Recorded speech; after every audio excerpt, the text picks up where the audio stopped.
Okay, here we are. Are we up? Looks good. Up and running.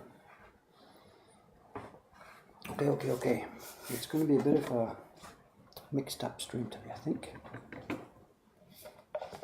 Got a few things to do. We've got to finish off this block, which means there's going to be a bunch of dot carving today. Carving these dots. We got one small group of them done the other day, but haven't done any more. But what I also want to do is test this. We did the hair yesterday, and I want to test it, so I'll do a quick proof of just the hair part. Let that part dry.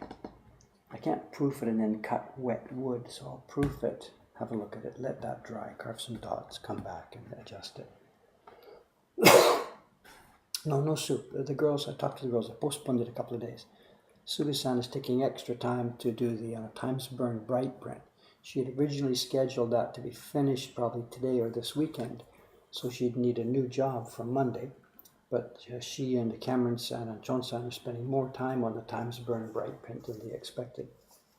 So that won't be finished till Wednesday, so I've got 2 days grace for the next sizing batch, so it's okay, I can sit here and do this. So sizing, I don't know, tomorrow, day after, I don't know what to say. Okay. This probably won't take all morning, so what I've got is, I've got a package that we received from an auction sale the other day. So we might do a bit of show and tell here today too as well. Let's see how it goes. But what I've got to do first is just take a quick test proof of the hair part of this block. Not the rest of it, but just the hair part. So we'll see how yesterday's carving turned out. First step is wash off the paper.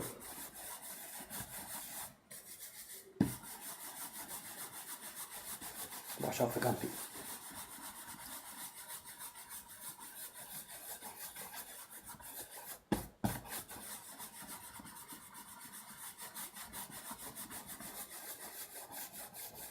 Oops. What am I doing? This part I haven't carved yet. Be careful, you idiot.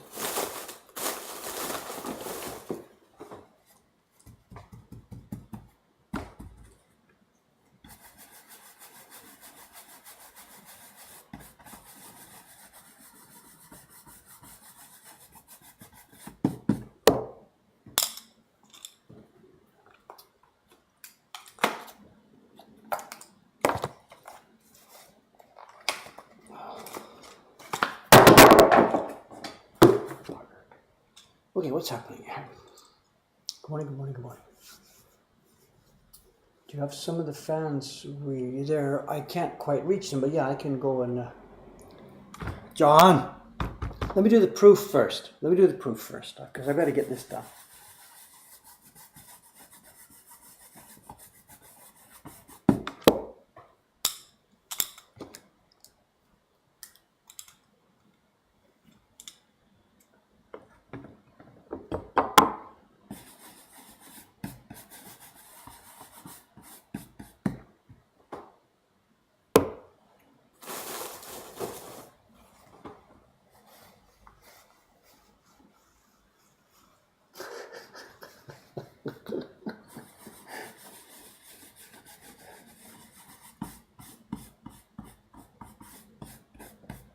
This block will eventually be printed in a rich black, but right now today we're just whatever, it's the party room black block and brush. I'm just going to touch it up with gray here. Okay, let's see. Piece of paper. Yeah, Dave really prepared well today here. TV company plan. Sorry guys.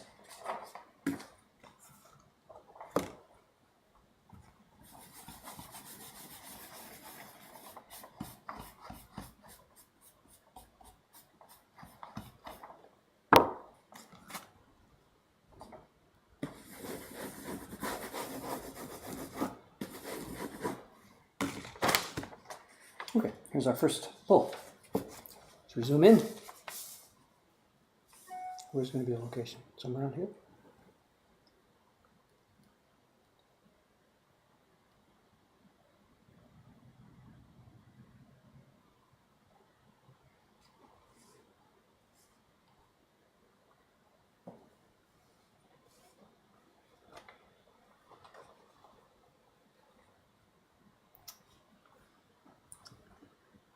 It's looking, I think, basically okay.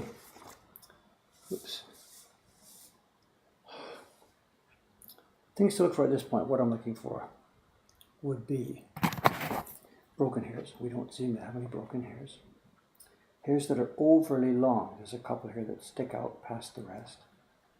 And I'll be looking for hairs that are overly fat, because I can trim those down. There's a group here that look to be a little fat. Hairs that are too thin, there's nothing I can do, but I think we've come through this quite nicely. It was pretty peaceful work yesterday. The bottom thing here, look, way too fat at the bottom. It's going to have to come off. And this area, this group, I must have forgotten to feather those. They're all straight at the end. Everything else is nicely feathered, a little bit random touch. Nice point at the peak here. This group is a straight line. I clearly forgot to feather those.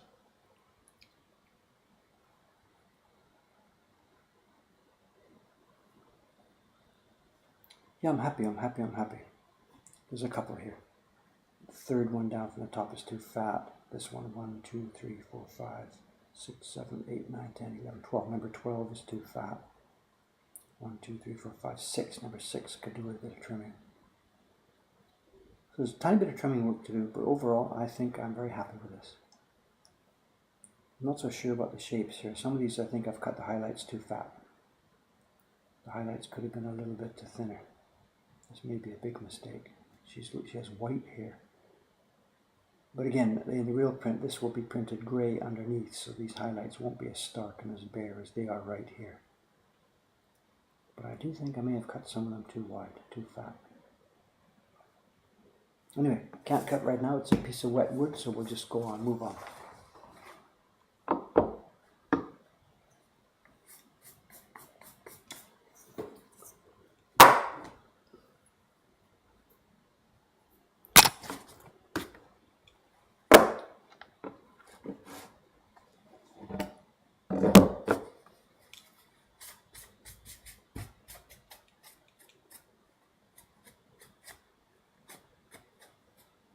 Okay, so what I'm supposed to do now is get carving, but we've got requests here to mix up the order here today.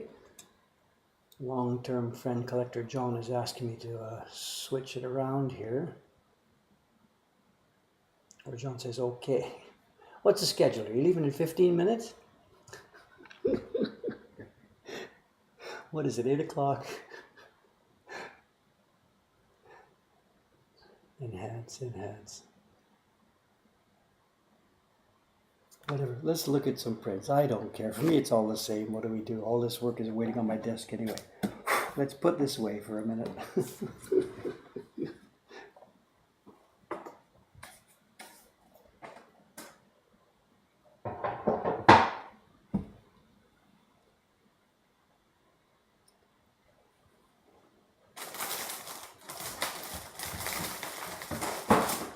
Oops, didn't need that anyway. How are we going to do this? Because this is not really great light for this. This is not really great light. Well, let's try this. Actually, a bit of a story. I know Cameron Stan and I have been wrestling about money. How much money I have available to spend on buying prints in. You know, a giant corporation, whatever, Toyota knows how much they pay for steel and this and that, you know, how much they can afford to spend. We don't know how much we can afford to spend on stuff because we don't know what's going to be happening. Our income is up and down and up and down and up and down all through the year. My payroll expenses are pretty much straight, flat through the year. I've got a basic budget in mind, how much I can spend for used prints, but that's not how they come in the auctions. There'll be a week with nothing, and then a few days with tons of stuff. We've talked about this before. Sometimes the stuff for auction or whatever comes up just before I've got to pay payroll. So, you know, I'm really strapped sometimes. Anyway, long story short, last week, I don't know what day it was, today's Saturday, about a week ago, a ton of stuff came up on both the dealer auctions and on the open public Yahoo auctions. We work in the dealer auctions through one of our friends, Weidesan, and he calls me and tells me, look, this is on, do you want them, how much are you willing to pay? So I give him my basic outline of what to pay, and he goes to bid on my behalf. I have no license for the dealer auctions. Then on Yahoo auctions or the open public auctions, of course, I just bid on my own behalf, on my own right. Anyway, a week or so ago, a ton of stuff came up, and it was about halfway through the month, so I've got a budget for it. Payroll hits me at the end of the month. ton of stuff came up, and the last item around midnight was a really, really spectacular item. If I'd have known I was going to talk about this morning, I should have prepared a couple of images. There's a group of prints made in the Meiji era here in Japan that we call the Akashiban Surimono. Surimono, they're about 20 by 21 centimeters, by about 6 by about 7 inches. And they were a series of prints that were made not for commercial use. They were made for private clubs and friends to exchange with each other. Anyway, long story short, a bunch of these things were produced in the Meiji era. The best quality prints that have ever been made anywhere, anytime. Super high quality, delicate carving, delicate printing. They were almost all sold to foreigners who were in Kobe at the time. Akashi, where they were made, is right next to Kobe. That's where there was a foreign group, a group of foreigners. So all of these prints mostly went overseas. We find them now in dealers and auctions, whatever, in France and England. They usually go for about $100 to $150 each, these prints. So anyway, this auction came up last week, and it was late at night, 11:30 or so, and it was for an album of 50 of these Akashiban, 50 of them. A normal, typical price for them, as I said, low end $100, high end $150. Do the math. This was going to be one expensive auction. And before that evening, there was a whole bunch of stuff. Big packages, Hiroshige prints, some Utamoto Bijinga, lots of stuff that I would like to use for the shop. So I sat down and made my list of what I could afford to bid, what I want. And this thing at the end of the evening, the Surimono album, there's no way. It's not stuff that I wanted to sell in the shop anyway, and there's no way my budget would have been blown by that time of night. Turned out I got outbid on everything that evening. Prices here are going up and up and up. We've talked about this before. I'm one of the factors in pushing the prices up because we've got such heavy demand for our shop here. Prices for the Meiji Taisho Showa prints are just going up and up and up and up and up. Anyway, so I got outbid on everything, absolutely everything. So I'm sitting there. That last one was coming up another hour from now after I go to bed. Normally, the Surimono album, it's going to be $3,000, $4,000, $5,000. It's 50 prints in an album. As I said, each one goes for a minimum $100. Whatever. All I can think of is a chance to get it because it was late at night. Maybe everybody else would go to bed. So I just put in a bid. It was for 88,000 yen, which is 88,000 yen. About $900, I guess. About $800, between $800 and $900. Put the bid in, closed the browser window, went to bed.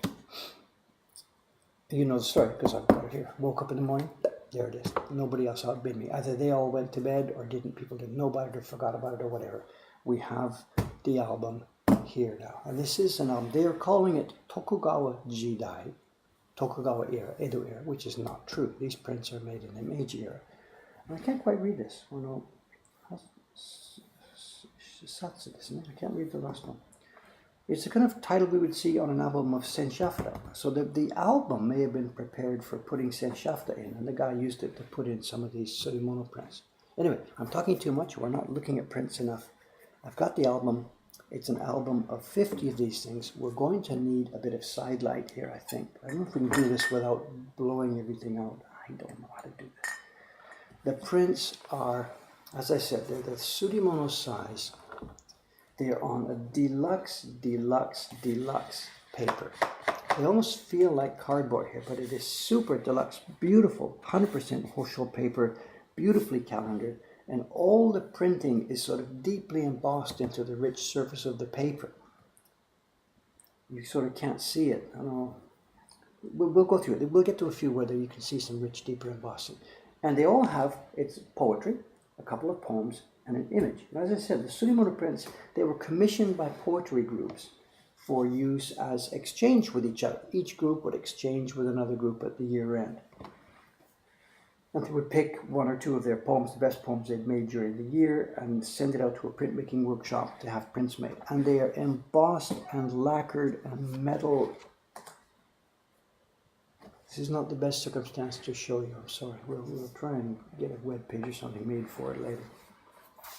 There's gradations to die for on all of these things. I have a real problem because they are pasted into an album. They're pasted at the top on one side. And the album they're in is terrible, awful, pulpy, crappy paper. And if we don't get these things out of this album, they are going to die. I mean, they've already been in it for 100 years. You can see the album is toning and getting closer and closer to the prints. Look at this. What they've got at the back here, they've got what's called kimedashi. It's pushed up from the back. I know we do owls. It's not the same owl, guys. Whatever. What was I saying? Yeah, kimedashi. I know there's, karazuri. We do this here with the embossing effect. That's a pattern carved on a piece of wood. We rub from the back. The back of the paper is flat. The front gets embossed. This is kimedashi, where there's a piece scooped into the wood and the paper is pushed in from the back down into it. So the back side of the paper is also pushed out. This one would have been silver. It's oxidized now to a dirty white gray. There would have been some silver coloring. This one too, the water here is done in silver, but it's now become gray.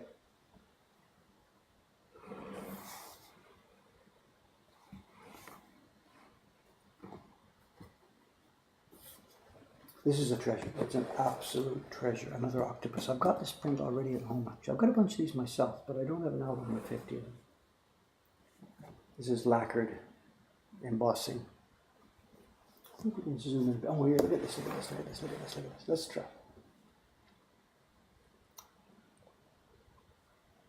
You sit still. Hugely, deeply, richly embossed. Can we possibly get a view? Hey, low. Look at this, look at this, look at this. Here we go. You get an idea what's happening here.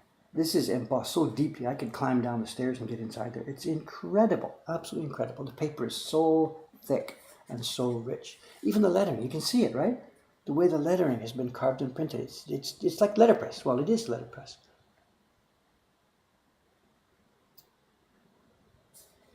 I want this. Oh, it's mine. Who cares about payroll? You're right. This is kimedashi, as I was saying, the stuff this is pushed up from the back. I can't get it over for you. But those bumps there that are these plant parts, they're pushed up from the back.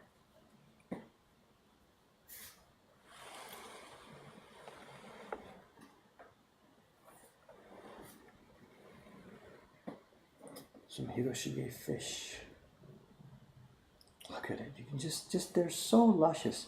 I don't know why we're such a sucker for letterpress, for thick embossing on nice rich paper with good color. It's not just me. Anybody who sees these things has the same feeling.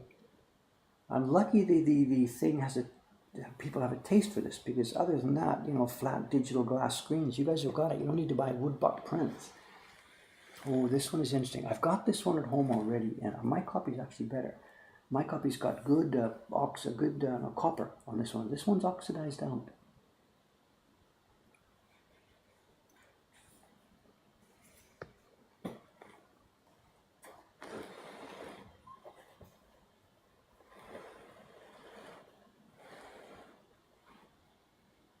They're simple, some of them are really simple, but that's it. Simple and clean is best, And all these lines you see here, they're richly... Oh, look at this, look at this, look at this, look at this.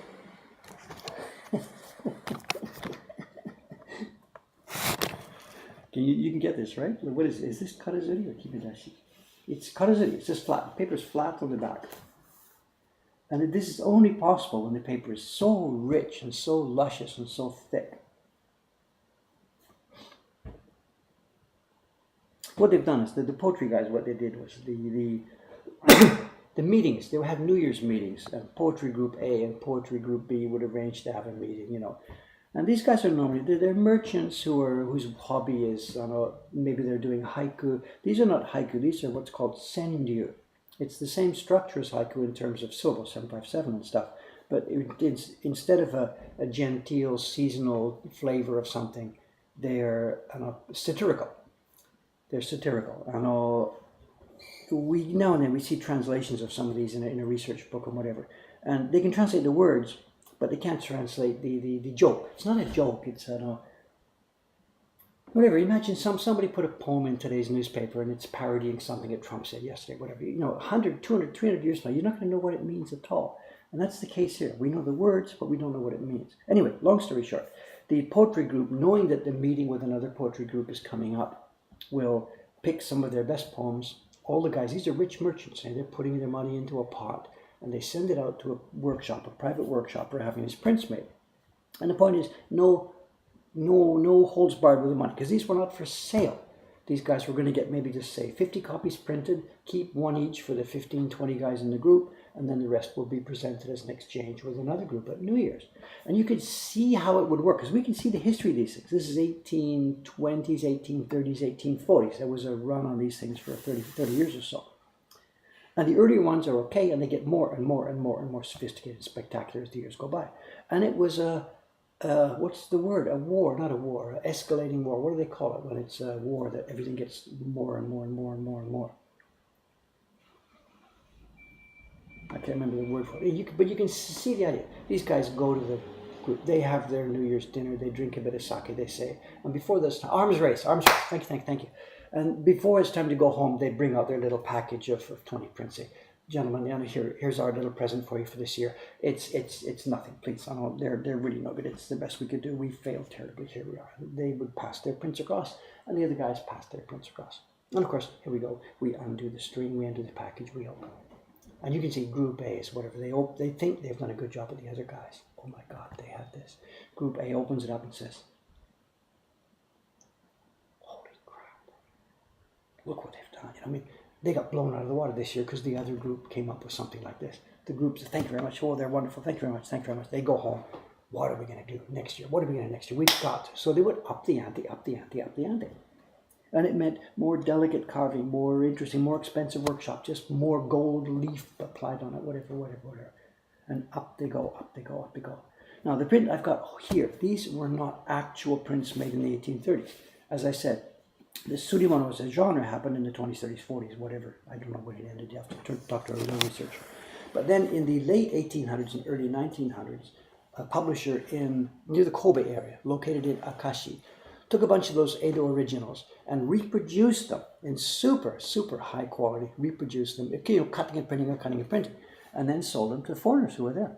And these are what are called the Akashi map. There's different levels of them. Researchers, a guy called Roger Keyes, a major researcher, has got lots of information and books on these. There's a major collection of them in the Chester Beatty Library in Dublin, in Ireland. And he has prepared a catalogue. And there's level A, level B, level C, level D, whatever. I myself at home, I've got about 50 or 60 of them already, and this collection now is going to give me another 50. There was all together, I think there's about 200 of them all told, and they've been catalogued. It's possible to get the whole collection. I don't want to think about stuff like that. Look at this one. Simple, clean, there's lots of embossing. I think they've used some kind of screen for this one. Doesn't get any simpler. Look at this. Empty space.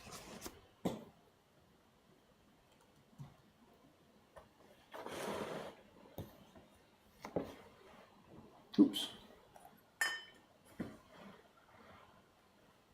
This was the kind of stuff, one of the kind of prints that made such an impact when they went to the West, the idea to use so much empty space, push the image to the side, When you think about Western art in the 1800s, before this stuff came to the West, I'm not an expert on this, but in general, Western art, it was portraiture, it was landscape, it was but it was filled, every canvas, every image was filled top to bottom, left to right. There was really no sense of empty balance in the sense that the Oriental guys, the Chinese and Japanese did this, and especially the Japanese.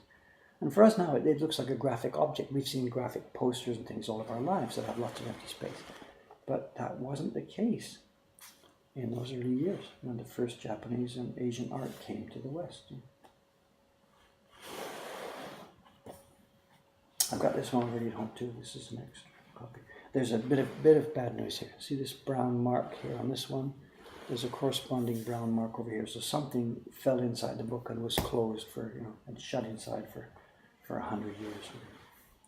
This thing must date, these major prints were made, I said, I think they're 1895 or so is the date that sticks in my mind. And I don't know when these particular group were pasted into this album.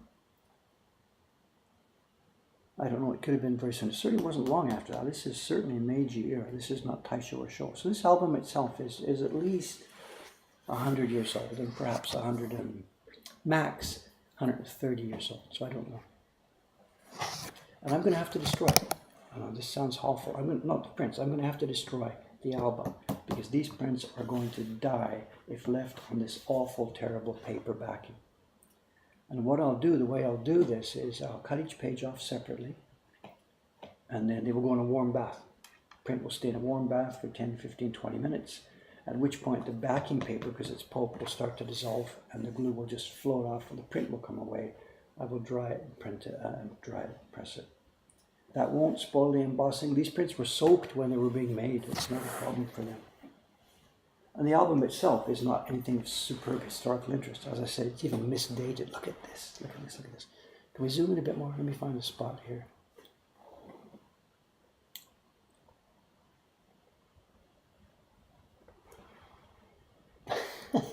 Look at the dorky little guy.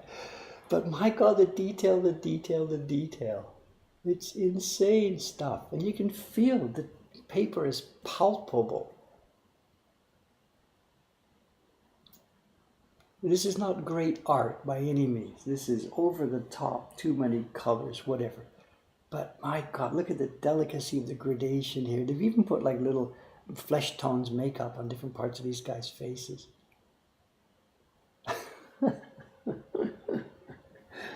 If I zoom in too close, you can't see too much of it.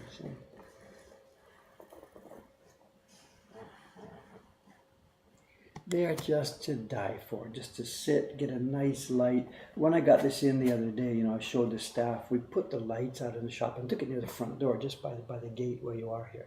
This is a north-facing building, and the nice north light just sweeps across the paper. Here, again, there's textured.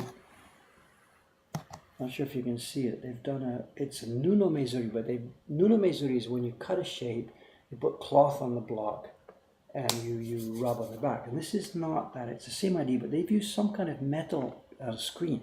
Maybe the metal screen from some kind of a shaker, like we missed sift flouring. This is the late 1890s, and that sort of stuff is here in Japan. So they've pressed the paper onto some kind of a flour sifter. But again, the genre of prints, the original genre were called surimono. This was the original meaning of the word surimono, printed thing, back in the 1820s, 30s, and 40s. This group of them, this group of reproductions are called akashiba, A-K-A-S-H-I, akashiba. Okay, look what happens here. We've got to the end, quote, end of the album. I've been turning pages. We started back here at the front. I've been turning pages, you know, open by open by open. And we've now got to the, quote, end of the album. I turned this page here. We're back at the end page, which I think would have had somebody's name here, but somebody's left it out somewhere along the line. You close the album. This is the back cover, and because it's accordion style, we open it up and we have another batch of prints. We're going to start all the way all over again. And this has something interesting too. I don't think it's going to show. Let me put the light off for a second here. Okay, paper. This one, good, white, bright. It's in pretty good condition as far as toning goes. This one must have been a different batch of paper, and it is toned. Or they have brushed it with like weak persimmon juice or something to give it a toned effect. I don't know. It's really rare to find badly toned akashi prints. So my guess is this is what's called furubi, artificial toning. It's on both sides though, so I don't know. They could have dipped it in. I don't know. But a very interesting part is, I don't think you see this, in the middle of the toning, see this white space here? See these white stripes here? These match exactly the darker spots on the printed part. When you close the album, that dark green part here matches exactly this part here. So either whatever they used for toning has been picked up and absorbed by this pigment, or this pigment has somehow protected this paper while the rest of it became toned. I have no idea what chemical process is happening here.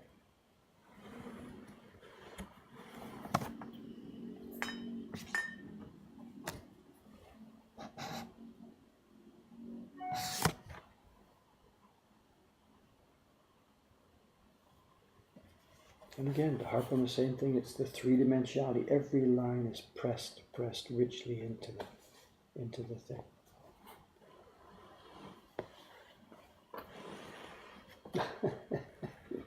This would have been originally a surimono party held on a Year of the Rabbit, obviously. The scrolls are embossed, the fans are embossed.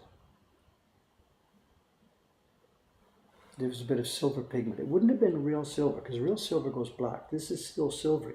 So this could be, my first guess, don't quote me here, my first guess would be aluminum powder, which would have been extremely, extremely rare back in that day.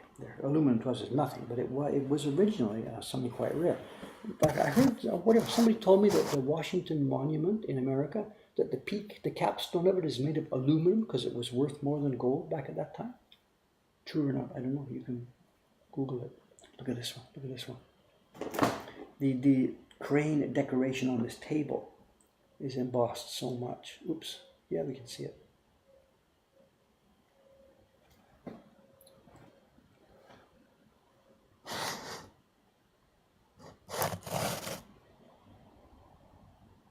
I would have been prepared if I'd had a bit better budget. I've got to be really careful about how much we spend here. The money I spend here has to go on, the real stuff, the payroll, the rent, and prints for sale. I can't really spend much on my own collection these days. So this was $800 that we really can't afford, but whatever, we can manage that. If it had gone more, like I said, the one by one, the prints would sell in the market for about $100 or $150, and there's 50 of them. So it's theoretically worth about $5,000. I don't know.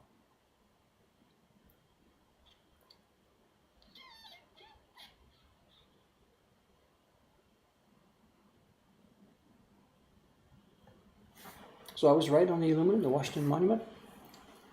It's a factoid that's stuck in my brain somewhere. I don't know.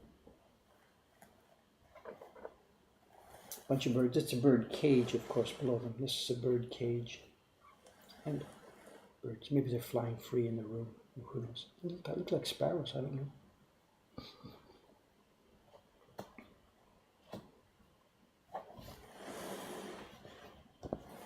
Here's a favorite of mine. I love this one. I love this one. I love this one. If I was still making my own personal prints reproductions, I think I'd do this one as a reproduction. Now this is in an era, of course, before there's such things as color photography. And to be able to reproduce an object like this, to try and show other people what it looked like, the only way to do this was with woodblock printmaking.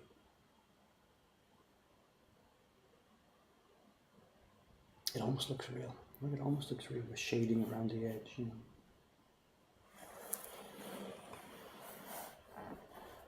I don't know what all these objects are sometimes. This is an easy one. It's teacups, a tea canister, and a teapot. But the last one we saw on the other page, I don't know what some of the objects were. This oxidized a bit. One of the pigments they used is oxidized.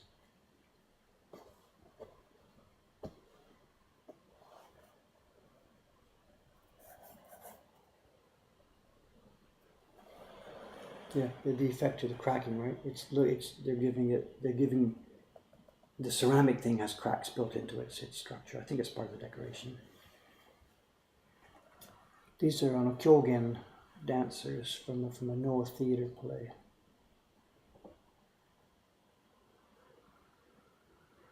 I think, not quite sure.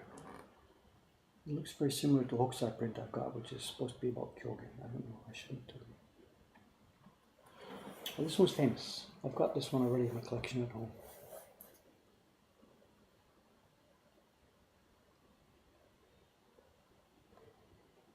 Embossing to die for. Tiny, tiny. The way they could carve it, remember these are carved circles out with a little dot left in the middle and then printed without any blotting at all. Embossing in the cap.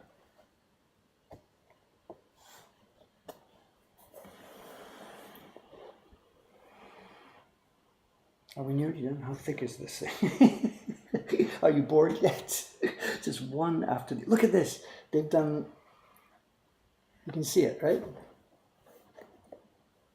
The stand object here. It looks just real. Absolutely real.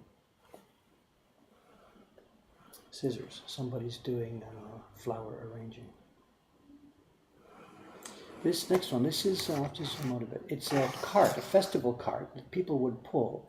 And as the wheels turn on the festival cart, there's a mechanism inside which turned and geared, and the doll at the top would turn and the arms would go up and down and up and down. They're quite famous. It's called Kuruma Ningo. I don't remember. They're mechanized dolls on festival cards. And that must have been kind of cool in those days. Back in the 1800s, to pull a cart down the street and there's this robot doll dancing up on the top, And as the two wheels turn a bit left and right, turn in different directions, the doll's arms would go up and down.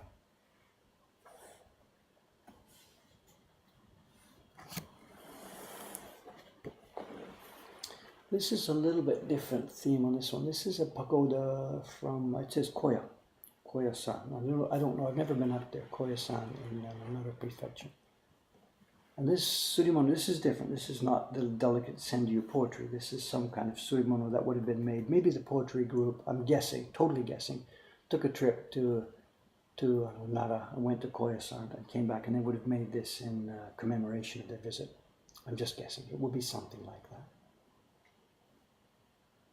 There's nice gradations. Again, for these guys, money was no object. They just paid what they had to pay to get the beautiful objects made. This is something similar too. Again, it's not a normal surimono. It says, what does it say? It says, Yamato Nishiki Asahi no Hataba. Hanetaba. I don't know. Hataba, kana? Again, not sure without studying up. It would have been made in commemoration of either a visit they made somewhere or an event that happened somehow. I see a parade, a daimyo parade going in. And it's so clean, so pure, so beautiful. And it would have been made in just a couple of dozen copies.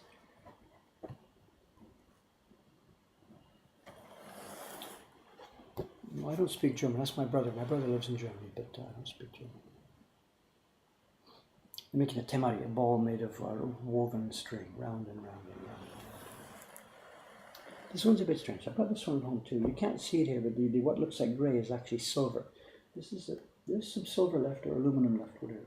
And these are hair ornaments, kanzashi, the ornaments that women stuck in their hair. And these were silver metal ornaments, and this would be a silk fabric dyed and tied shibori, so it makes some kind of three-dimensional structure. This would be part of the hair ornaments. Still life fruit. Again, it looks kind of quiet, but when you touch it and feel it, the gradation is so superbly delicate. I've got no idea what kind of fruit it is. It's got some kind of hard, is it a persimmon maybe? I don't know. No idea. This next one too is interesting. This is, it's oxidized. This is a vermilion pigment, and it's really super rich, and it's oxidizing too around the edges of this. And X more years go by, this will all become totally black.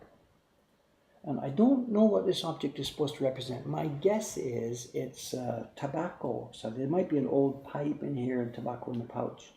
But I'm quite ready to be proved wrong on this. I don't know.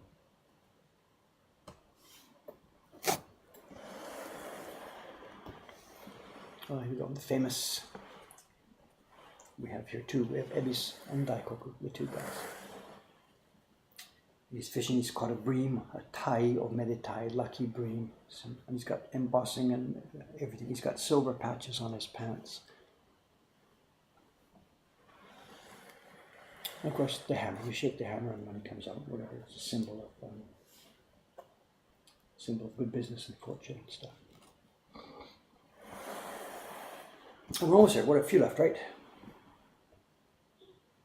This is what's the word? Udashi no Taro. It's a parody, not a parody, it's an illustration of the old folktale. The boy who gets taken down under the sea, enjoys his time under the sea, comes back to the world, and it turns out that 1,000 years have gone by, or whatever.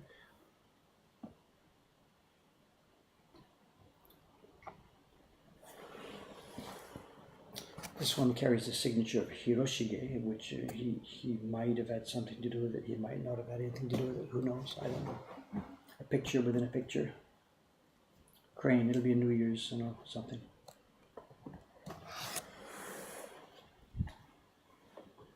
Oh, there. 4 more, I think. This is Hagoromo, the no theater, the no mask, and then the standard emblems: the pine tree, the tsuru, the ume, and the turtle. The emblems of a long, rich, happy life. Hagoromo.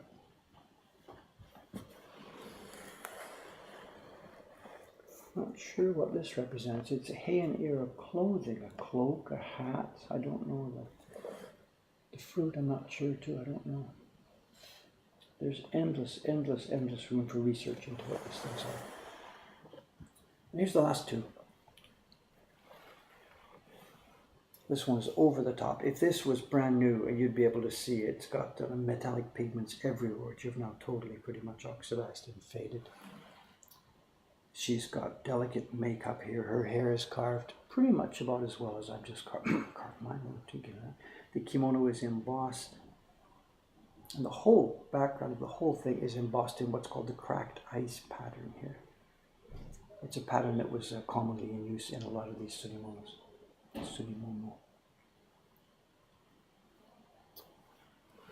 And the last one. I've also got this one already in my collection. I don't know the reference. It goes to a very nice carving. Very nice carving. Beautiful letter into it. It's all readable. And they've imitated that it's an old thing with the paper being tattered around the edges. Zoom back out. And there we have it. The album closes off. And of course we're back to the front side. So it's a treasure, absolute fabulous treasure. And as I said, I'm going to have to break it up, unfortunately, to save the prints. If I just left them there, maybe they're only about 120 years old, but paper like this would last hundreds and hundreds and hundreds of years. If I just leave it like this, they're going to tone dark brown. There's going to start to be foxing here and there. There's no other way to protect the prints other than to take them out of this packaging, because the paper that they're glued on is not good quality paper. So I don't know. Plan A would be to put delicate washi underneath, put washi on top, and then change that every year. That would help. And then air it out. So at least once a year, stretch it out, air it out. Change an interleaving paper. Look, it's foxing. You can see foxing spots are starting to come. And if we don't do anything, if we just leave it like this, it will just fox itself to death within, I don't know how long. Here's another one. It is foxing. I flipped through page by page by page. But this book is now in advanced age and it's going to die. So I think what I should probably do is just document it, shoot pictures, scan it, take some video, and then take it apart page by page. Soak the prints off. Keep the prints in a separate collection, carefully prepared and stored so they won't fox. And at least we'll have the record of it and we will have the prints. So why did they put high quality prints on low quality paper? Because they didn't really think. Remember, they weren't thinking, let's preserve this for David Bull in 2018. Nobody thought about that. The albums that you would buy for doing stuff was normally commercially produced pulp paper. And they just weren't thinking about long-term preservation. Some of the stuff is so bad. This was even going on in the 1960s. The other prints I've been buying recently, the Showa era collections of Hiroshige sets and stuff like this. A few of them are done with nice packaging, but most of them are on they're on a cardboard base. The prints are glued on by the corners to a cardboard base. And the prints we buy, so many of them are fox. I got one here. Here. The stuff the kids yesterday. We got some more auction stuff yesterday. The kids were unpacking it for me. And they're unpacking, and Koizumi says, okay, Dave, what are we going to do with this one? And what we're going to do with this one is we're going to throw it in the garbage. Because look at this. And this is a result of the Showa era packaging. If somebody bought a package of prints, put it on the shelf, and never, ever opened it. And this was the back print in the pack, the one that would have been, pushed against the wall so that there was no airflow whatsoever. And there is no hope. This cannot be saved.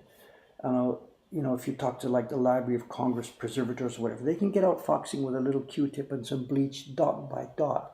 You can't do anything with a print like this. It's only worth $50 anyway. We've got a folder for them upstairs. They're isolated from our shop so they don't contaminate anything else. Nothing I can do with them except throw them away. This one too. At first glance, we thought it was okay and it was going to go into our shop for sale. But when you hold it up to the light, you can see the whole thing is foxing within 5 minutes of coming up to the surface. Soon, another few minutes, days, weeks, and this will be foxed the same. You can see it inside. So this also won't go into the shop. And we have to take these prints off their Showa era packaging.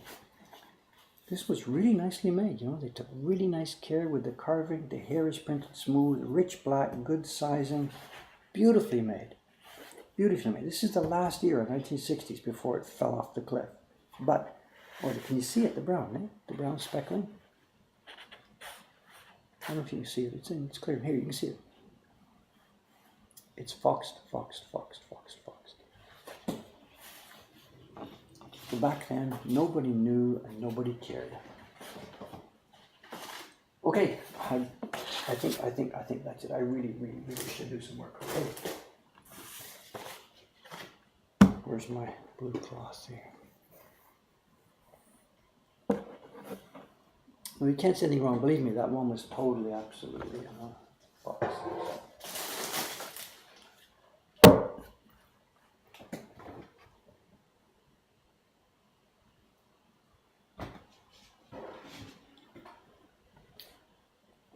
Do I have any conservator contacts? I mean, we know here what we're doing. We know about preserving prints, and it's really, there's a paradox here about woodblock prints, Japanese woodblock prints.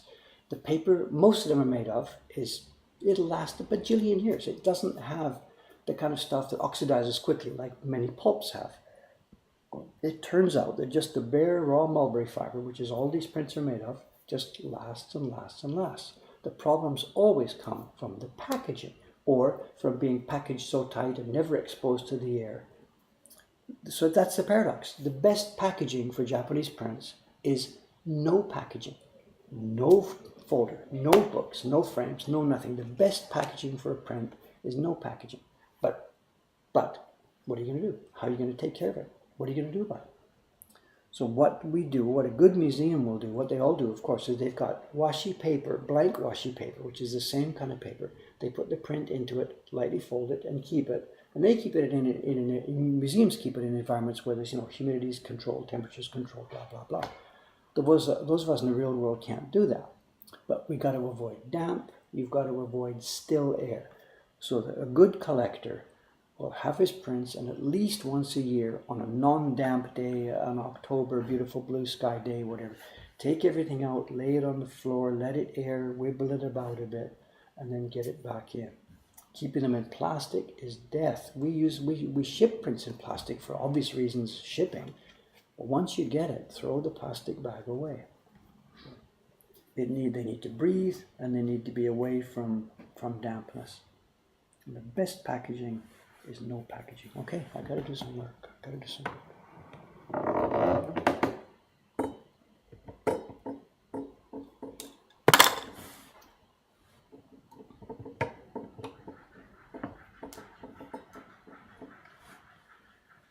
Okay, let me find the spot. Zoom in a bit. We may be already there, actually. Yeah, it's good to go.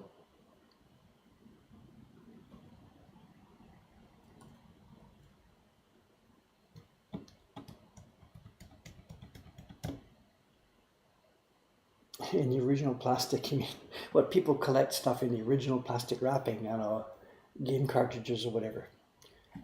I mean, with our prints, please, that it's not relevant. I don't think, completely not relevant. Here at Moko Hong Kong, we don't number our prints. Jed is numbering the heroes, of course. He just numbers them up and up and up as more are made and more go out. And I know that some of the people out there are happy. Wow, they've got a real low number. They've got the number 24 of the Mario print or something. We're up to 1100 now or something. But really, from our point of view, it doesn't make any difference. We don't ever edition number stuff. We numbered the Great Waves we sent up for the Kickstarter campaign because people asked us to do that. So I forget even how many it was now. The prints for the Kickstarter Great Wave were numbered sequentially, but not in a limited sense. They were just numbered sequentially. But once the campaign was finished, the Kickstarter campaign, they lost their numbers.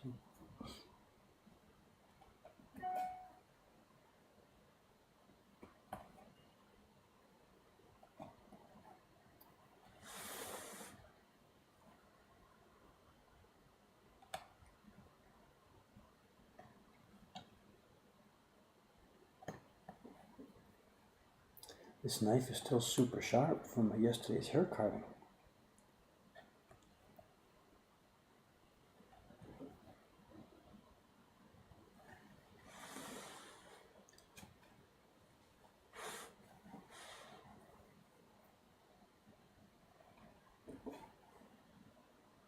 Came up quite well yesterday, no? You can't be proud of your own work so much here, but after a year's layoff not carving hair, I think that came up quite well yesterday, no? No broken hairs, no missing hairs.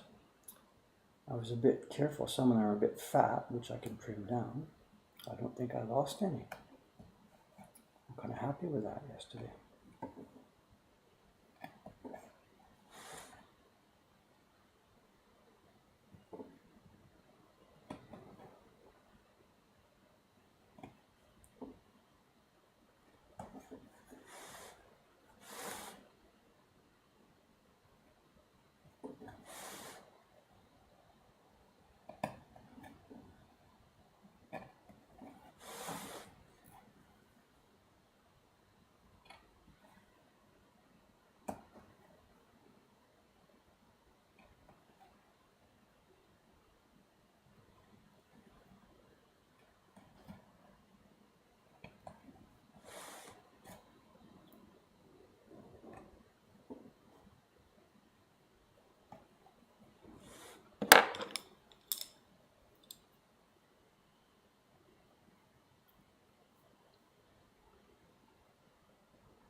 Where am I?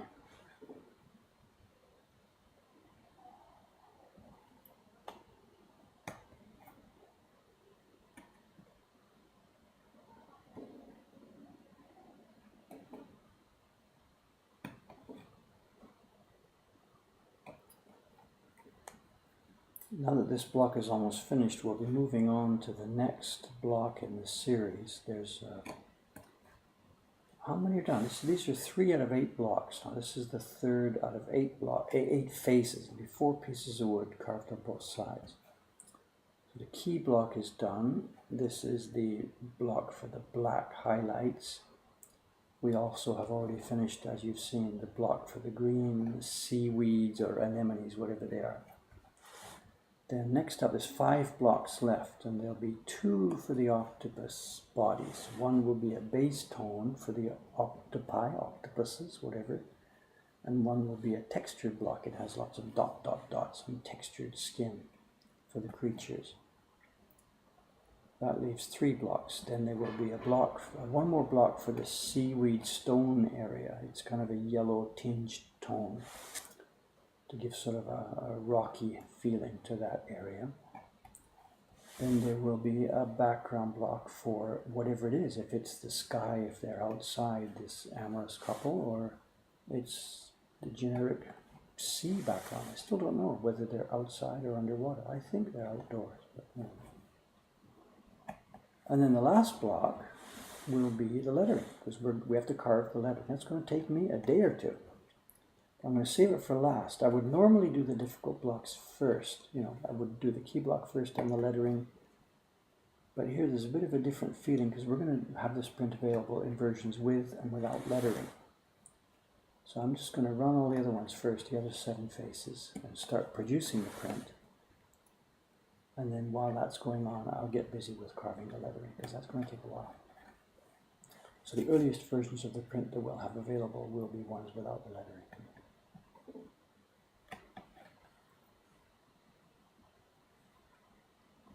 I'm not sure what the consensus will be among people who would like to buy this print, if they want one with the letters or not. The original had lettering, but that was an original meant for people who could read it. So people who can't read it, I think it's just pretty much a distraction. It's not lettering in the sense that we just saw in those Sudimono album prints, a little bit of a highlight that can be taken as a decorative object. It's lettering that blots out the whole surface of the paper. I myself don't find it attractive.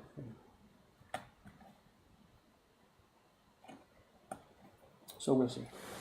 As I said, we will certainly make it available without lettering, and then once I get it done with the lettering. But I don't know what the market is going to say, what the percentage would be. Doesn't matter to us. We'll just print the print first, and then some versions will print letters, some versions we won't. So.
The question is, don't forget to bevel that patch of hairs. Yes, I'm not even going to start to fix the hair just right now. Just wait. That'll all happen later. I'll print it out more carefully, study it more carefully, and I'll warm up and I'll take care of the hair. We'll probably do that actually after main printing starts. So don't worry about that. Yeah, the question about keeping prints in plastic. And I did. This is sort of slipped around year by year. When I had my own private collectors, before Mocha Hong Kong came along, whenever somebody signed up to be a collector, we had, that went with the very first print, a care sheet and information on caring for your prints and stuff like that. And somehow we've let that slip by the wayside, and I'm delinquent. We should really be doing that. Every print that leaves this building should have some kind of information with it, I think, or when people start subscribing, the beginning of their subscription should have that. So yeah, this is a big point, and you're correct, and we should be doing this.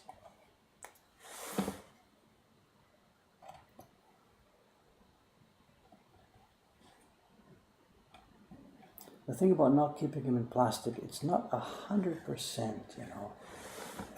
in general, the point I was trying to make was prints need to be able to breathe a little bit. There needs to be air in and out.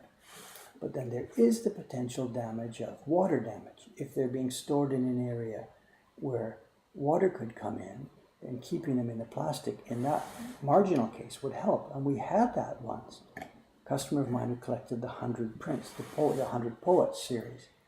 He got that over a period of a number of years, and then many, many, many years went by later, and his house flooded out. And lo and behold, he lost some of them because the packaging wasn't perfect packaging, but a bunch of his prints were saved.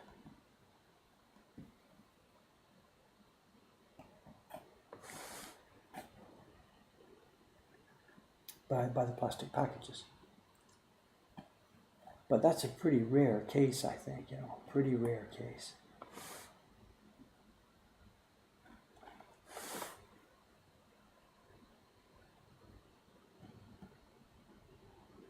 In general, they need to breathe more than anything else.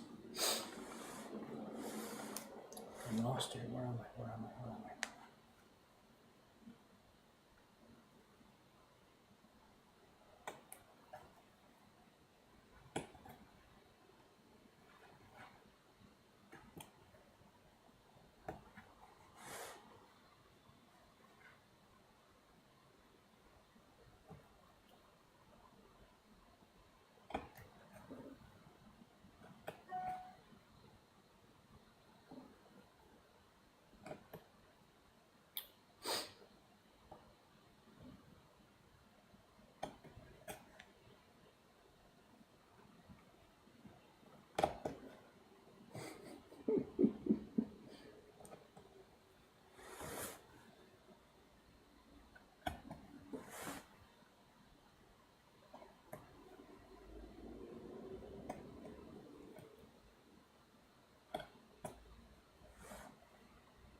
dots, dots, dots.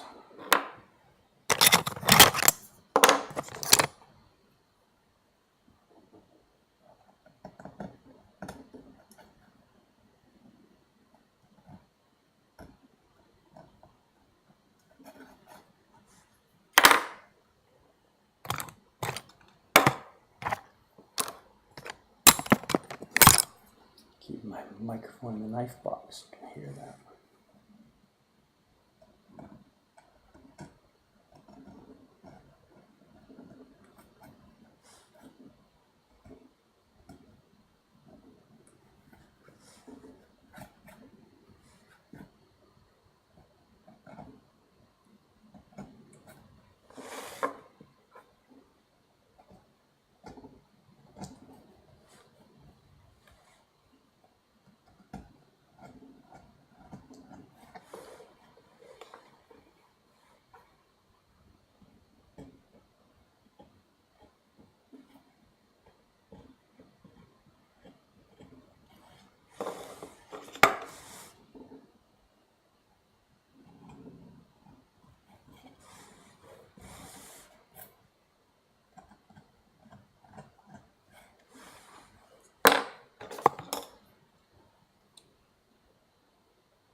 Where can I find info on buying this? We don't have an order page yet, and we do have a website explaining what's going to be going on here. It's theoctopusprint.com, all one word, theoctopusprint.com. But it's not an order page yet. We're still too far in advance of this. So, and Cameron's keeping a list of people who are interested. So again, it's not an order form. You don't have to do anything. But Cameron's got a list of people who are interested in this. So send him a list.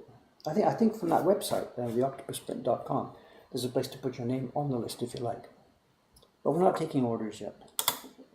As to the price, I don't know. It's not going to be as much as the Great Wave. This print, even though it's taken me years, literally, to carve, the printing of this one is not as complex as the Great Wave. So I don't think there should be. It's a tiny bit smaller than the Great Wave, so there's no reason it will be that price, I think. Great Wave is what, $135? There's no reason for this to be more than that at all.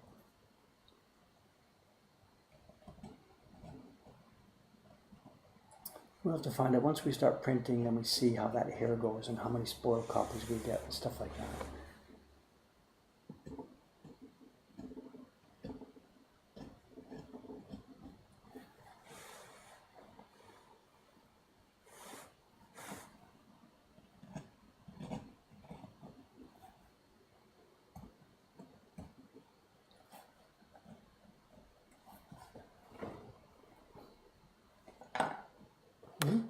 Redirect here. What have we got? Shouldn't do. Theoctopusprint.com should have its own. What? I mean, let me check here. It is a website.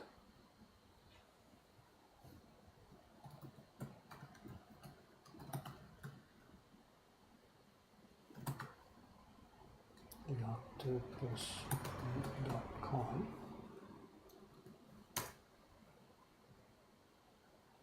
Oops, what's happening?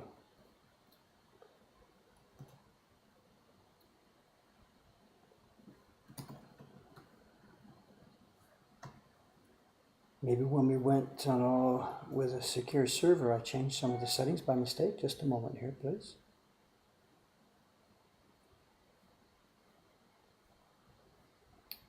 Let me have a look at what I've done, what kind of mistake I've made. There is a website, theoctopusprint.com.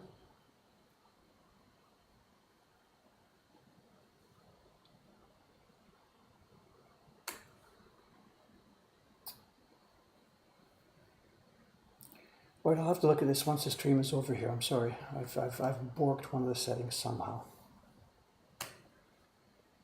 Here, okay, you can find it this way. For now, you can find it this way. Go to mokohankan.com/octopus/index.html. Sorry about this. I've obviously screwed up one of the server settings. I'm sorry. Dead Steve has beat me to it. Sorry about that. Okay. Yeah, sorry about that. Or did I forget to pay for the domain name? I wonder if I made a mistake about that. Anyway, whatever. I'll look this up later. Thanks for the tip.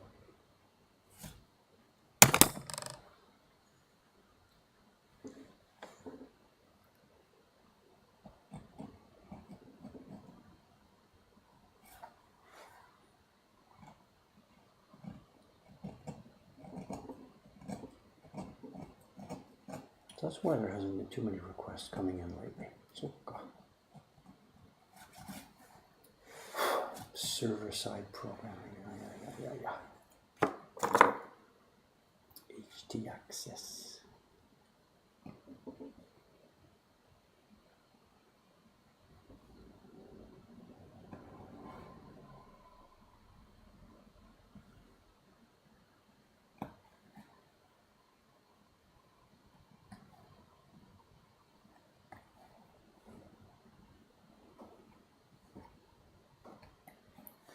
What about the Japanese side then? Is that also borked? Hang on a sec then. Excuse me for interrupting here, but...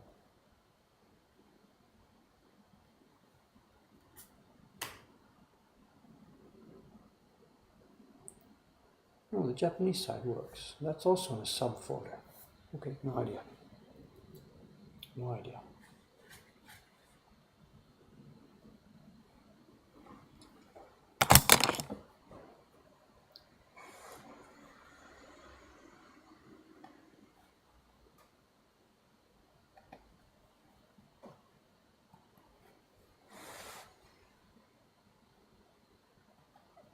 I wonder if I've screwed up the DNS settings then somehow. I don't know. Okay, I'll have to get on it.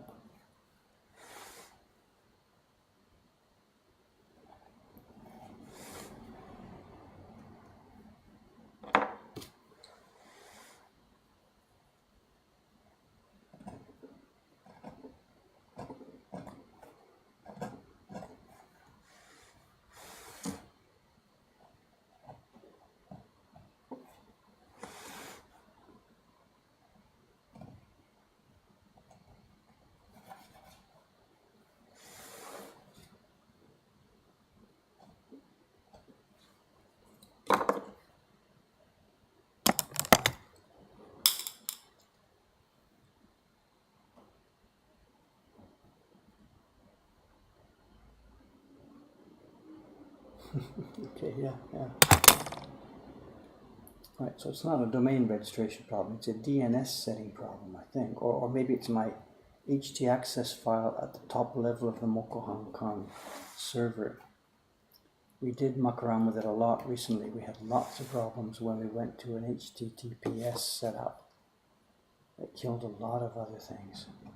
And then recently we made a whole bunch more changes because there was changes in the PHP software running on the server. So my htaccess files now are a mess. They're full of all kinds of catches and redirects. And I guess what I've done is I've made some change that spoiled that one. I'll try and get to it when I can, maybe later today.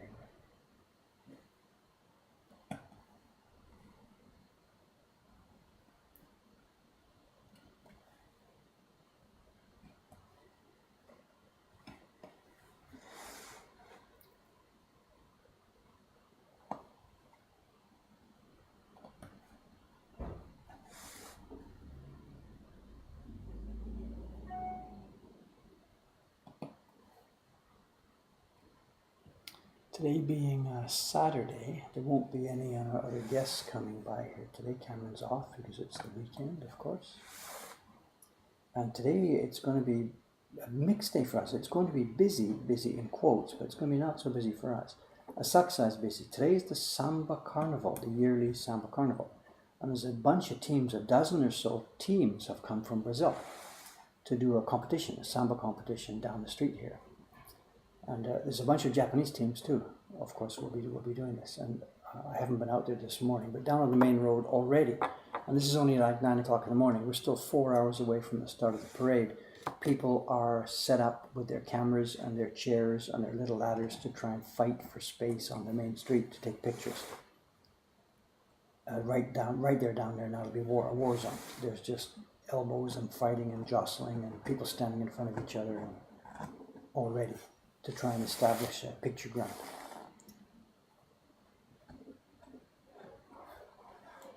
The TV companies and stuff, they get their, sorted out space given to them, but just your general rank and file public, they're fighting for the rest of the space. So.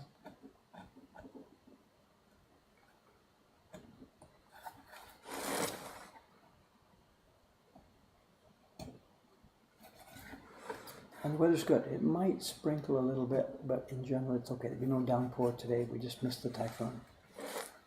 It's going to be a hot day, but maybe just perfect for the summer carnival.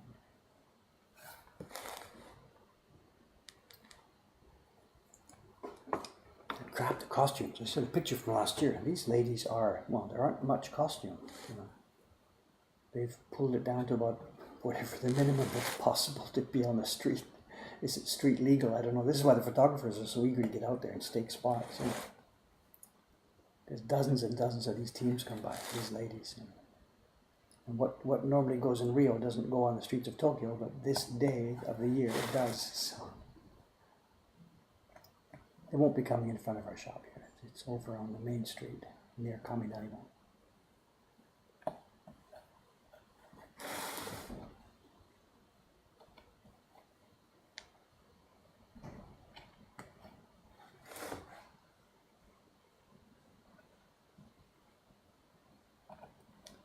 There's the Iceman slicing his ice. He's early today, and I can guess why, just to get in here and get out of the way before the festival starts.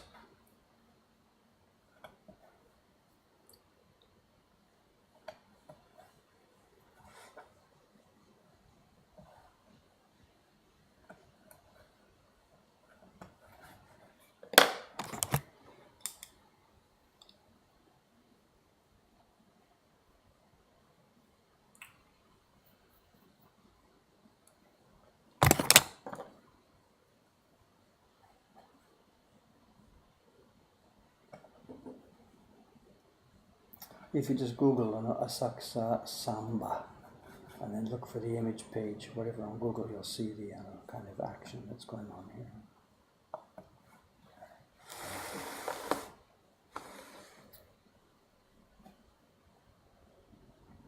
There was a bunch of people in here about a week ago. They're from New Zealand. They're here for the festival. They're going to dance.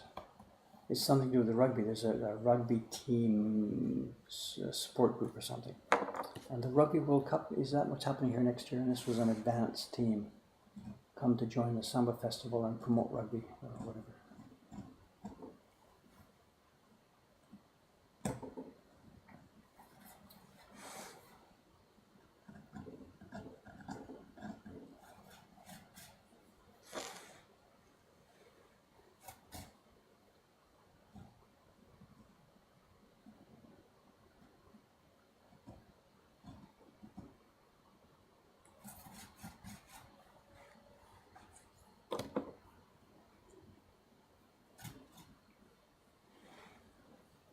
It's gone quiet. Everybody's over there looking at images of the festival.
I hear something in the question box there. Let me finish this question first.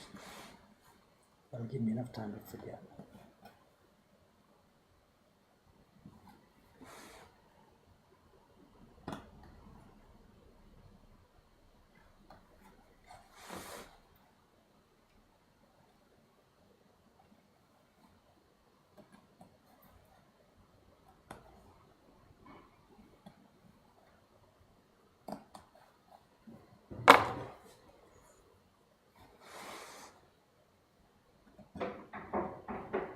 Oh, it's Kawai-san.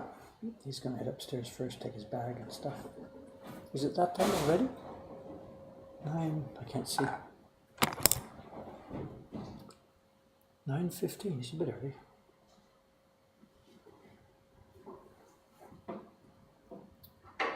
Question box, let's see what's in there.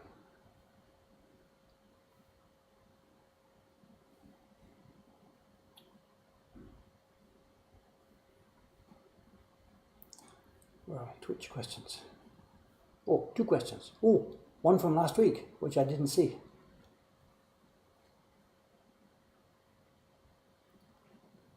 Right, we'll answer both of them. The first is a cabinet scraper.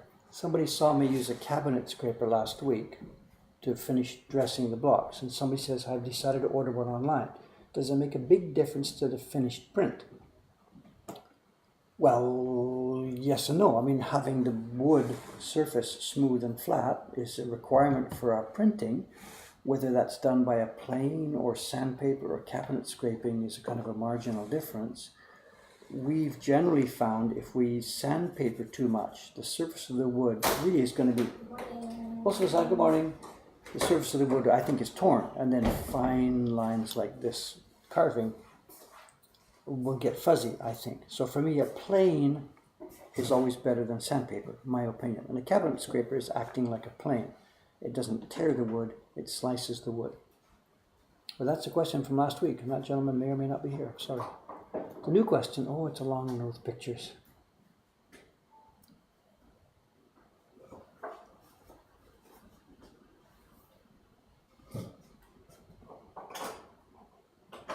Okay, it's a long question. This person is a framer. They've got a frame. We are using archival grade mats and UV glass. Is there anything else we should be doing? I think that's it. The picture you're showing me looks fine. I know you're more of an expert in framing than I am. You know, all I know about is the prints, and we want to bother them as little as possible. So you've got a frame. The picture you just showed me there, the glass is isolated from the print. That's a big point. It's UV glass, which is going to help cut down on fading. It's getting kind of noisy. Guys, まだちょっとストリームですから声ちょっと低くてください。まだやってる途中です。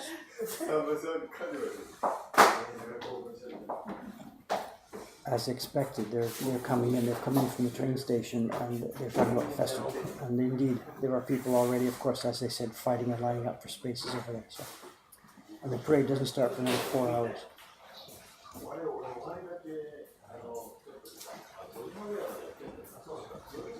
Anyway, the question is there. They show me the picture of a print in a frame. It looks really nice. I know the print is isolated from the glass.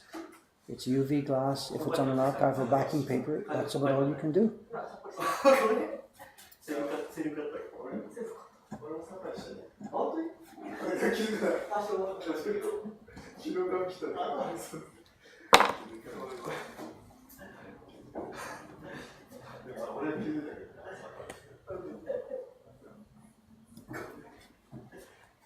The Iceman is still sawing out there. Must be lots of orders for ice today. The bars are going to be hopping today, Saturday, festival day.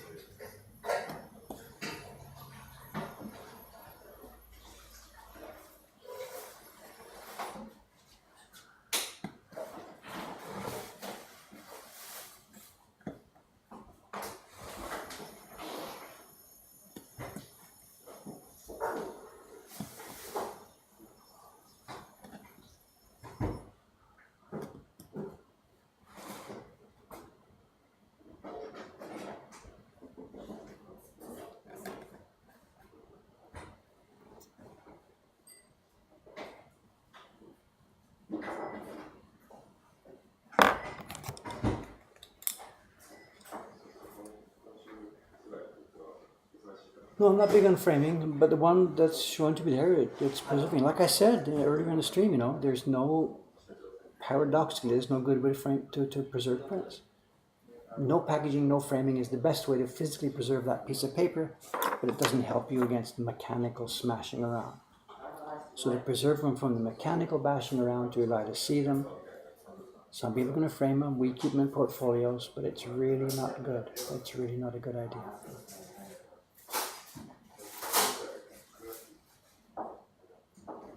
Okay, guys, I'd better get on with this. I better go. It's going to be a busy day for us here. I've got to get the staff organized and arranged. I know it's been a bit of a mixed stream here, like lots and lots of dots to do. So what will be happening? Today's Saturday. Tomorrow's Sunday. I know Sugi-san's postponed the sizing for me a little bit, so I don't desperately need to do that tomorrow. So the sizing could be tomorrow or it could be Monday. Tuesday I'm out in Ome for the TV program. I think my first guess is tomorrow. I think I'll be back here. What I'll be doing tomorrow then is this. There's not enough dots here to finish a whole stream, but I need to get going on the next color block. So probably what tomorrow's stream will be is working on these dots, then taking another kyobuzuri, another transfer from the key block, pasting that onto another piece of wood and getting started carving on the octopus bodies. That's probably then what will be happening tomorrow. Not quite sure about that. That'll be Sunday. The Monday after that will be more carving. Tuesday will be a day off from me. Okay, I'm going to sign off. Thanks so much for coming in. Thanks for spending the time with me to take a look through that book. Good fun. See you next time. Bye-bye. Octopus eyes. Evil octopus eyes.